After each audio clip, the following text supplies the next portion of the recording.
You think you want happiness. You don't. You think you want happiness. But be honest, do you even know what that means? Or have you just been chasing the version sold to you? Smiling faces in ads, perfect couples on Instagram, the dream job, the beach house. That soft focus fantasy where everything finally clicks. But here's the twist.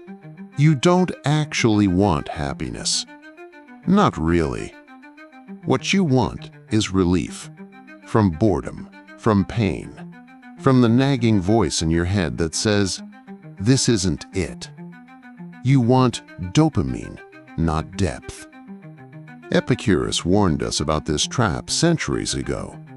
He said we mistake fleeting pleasures for a good life. But those little highs, they're sugar water.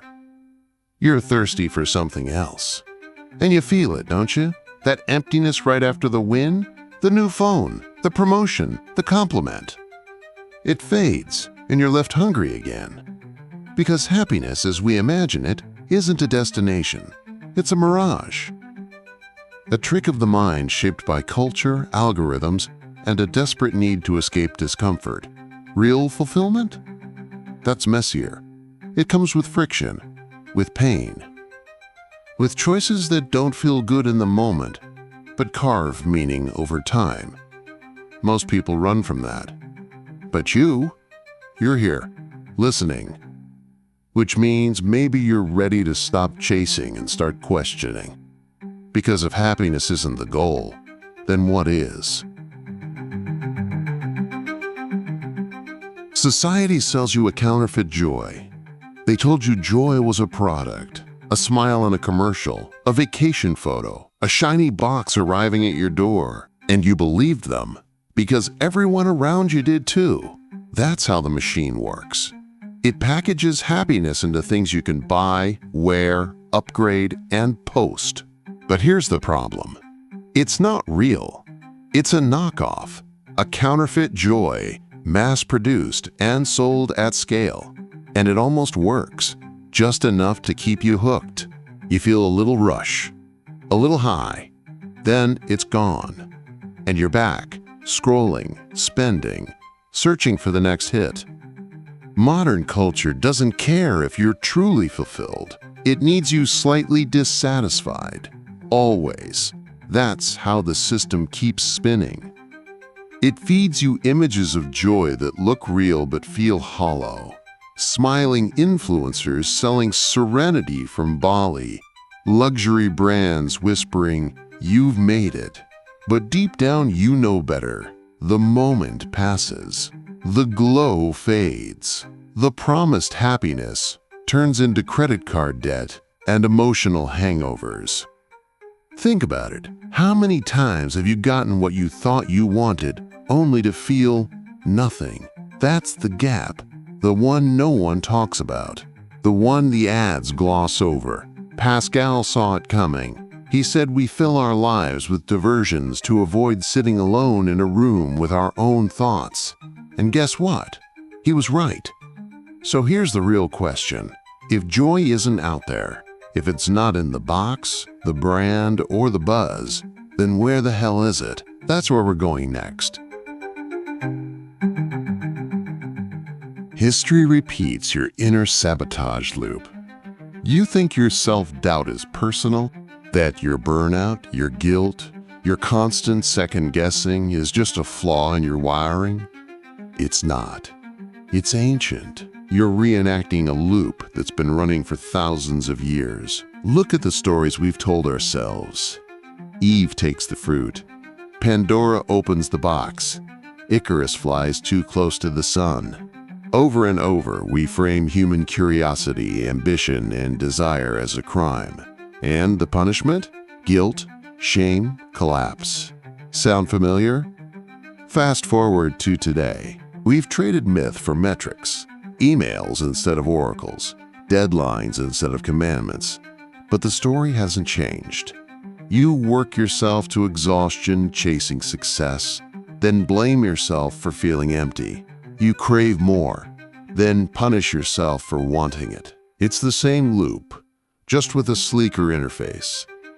The philosopher Nietzsche called it resentment, that toxic brew of self-blame, repression, and envy that comes when you're taught to fear your own power.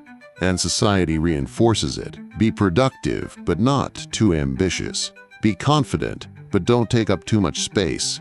Want things, but only the things we've pre-approved.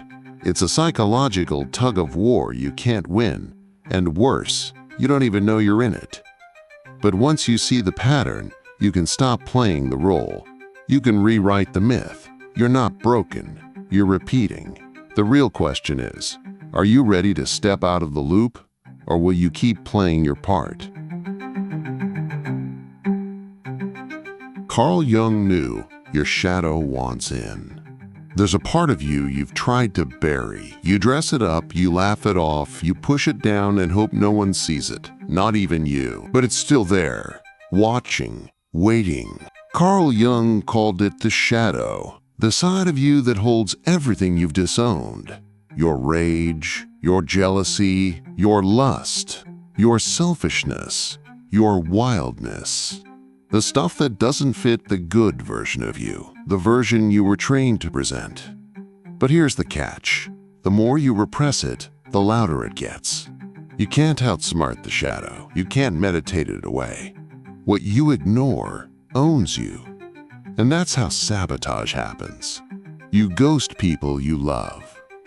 You ruin opportunities you've worked for. You create chaos in moments that should feel like peace. Why? Because the parts of you you've exiled are sick of being ignored. They want in. Carl Jung believed that true wholeness, what he called individuation only, happens when you face the shadow, not fight it. That means getting brutally honest. It means sitting with the parts of yourself you were taught to hate, not to indulge them, but to understand them. Because your shadow isn't evil, it's wounded. It's the 6-year-old who was told they were too much. It's the teenager who learned to smile through anger. It's the adult who still flinches when they feel powerful. When you integrate the shadow, something shifts. You stop leaking energy. You stop betraying yourself to fit in. You stop being a stranger to your own mind. And yeah, it's uncomfortable. It's messy. But it's also the beginning of real agency. Because if you don't own your shadow, it will own you. So ask yourself, are you living your life or just managing your image? That's what we're facing next. You numb the pain that could heal you. You think the pain means something's wrong, that if you're hurting, broken, anxious, lost, it's a signal to shut down, escape, fix it fast. But what if the pain isn't the problem? What if it's the invitation? See, we've been trained to numb. Scroll past it, eat over it, work through it, anything but feel it. Because feeling it would mean stopping, sitting still, actually listening to what the pain is trying to say. But here's the twist. Your pain isn't there to punish you. It's there to wake you up. It's the body's last-ditch attempt to say, hey, you're not okay. And pretending you are is killing you. Think of it like this. When a bone breaks, it hurts so you won't ignore it. So you'll slow down, pay attention, start to heal. Emotional pain works the same way. Only now, you've been taught to treat healing like weakness. Jung understood this. He said, there is no coming to consciousness without pain. The stuff you're trying to outrun, that ache in your chest, the shame you bury, the sadness you never name. It's not a glitch, it's the path. Because pain is the pressure point between who you are and who you're pretending to be. And when you finally face it, something cracks open. Not all at once, not cleanly, but enough to let something real in. So next time it hurts, don't numb it. Don't run. Ask it what it wants from you. Because the pain you're avoiding, it's holding the keys to your freedom. And now that you see it, you can't unsee it. Real joy requires internal revolution. Real joy isn't a mood. It's not something you stumble into on a good day, when the stars align and your to-do list is finally empty. Real joy is earned, and not through hustle, but through honesty, through an internal revolution that starts the moment you stop lying to yourself. You want to feel whole? Then you have to face what you've spent years avoiding. That means doing the work most people never will. Shadow work isn't some abstract woo-woo ritual. It's sitting with your shame instead of silencing it.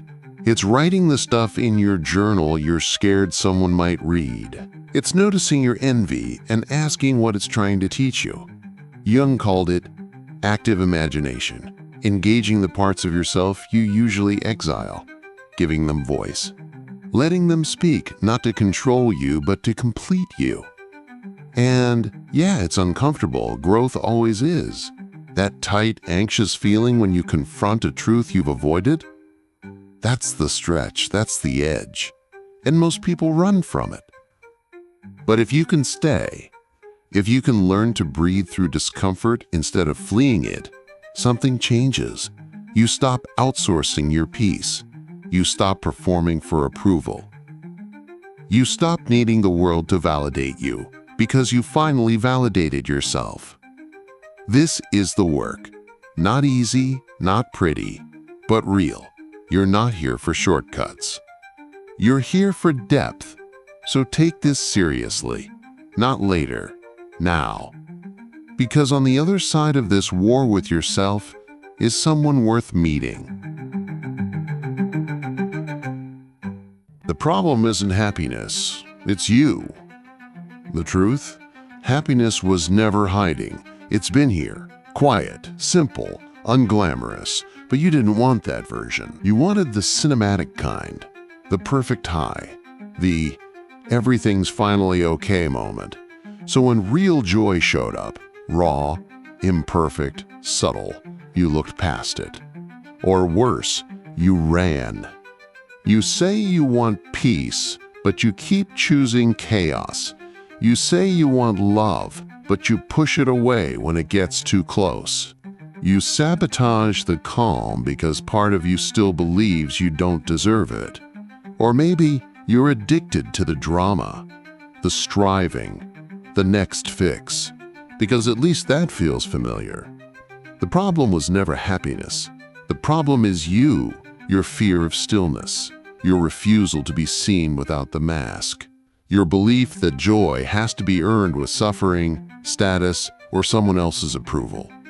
So here's the challenge. Stop chasing and start receiving. Let life be enough, without the edit, without the performance. Let yourself feel okay, even when nothing big is happening, especially then. That's not weakness. That's power. And if that makes you uncomfortable, good. That means you're finally close.